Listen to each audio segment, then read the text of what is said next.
When you complete a colour change, it starts from the stitch before what the pattern is asking.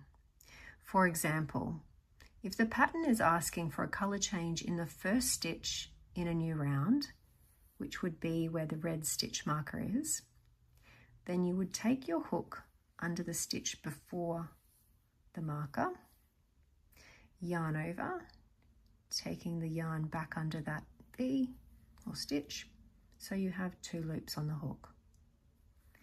Then you would put down the old colour, pick up a new colour, wrap that new colour around the hook, and take that hook through those 2 loops to introduce that new colour. Now adjust the tail so it's roughly 4 inches. You can tighten up the stitches and then get into position with the new colour. Take out your stitch marker.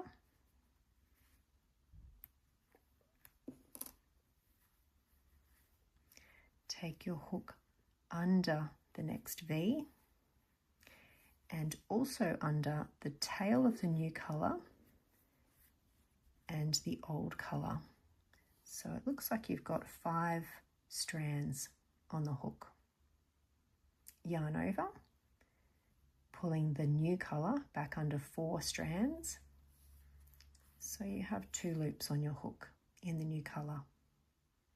Yarn over, taking your hook under and over the working yarn and pulling it back through those 2 loops to complete the first single crochet in a colour change.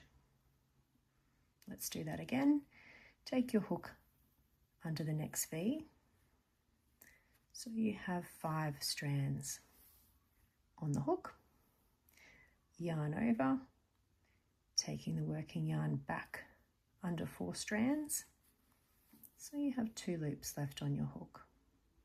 Yarn over, pulling the new colour back through those 2 loops to complete the second single crochet in a colour change. And then continue and just keep those 2 extra pieces tucked inside your piece. So taking your hook under the next V and also those 2 pieces, yarn over, taking the new colour under the 4 strands with 2 loops on the hook, yarn over to complete the third single crochet. And if you no longer need the older colour, you can cut that off and just continue to crochet over the top, or you can keep it in place and just alternate as needed and bring it back in when the pattern requires. So I would continue to crochet over the new tail for at least 10 stitches to hold it in place. And I'll just continue with this to show you what a round looks like in a colour change.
And that's a round in a colour change.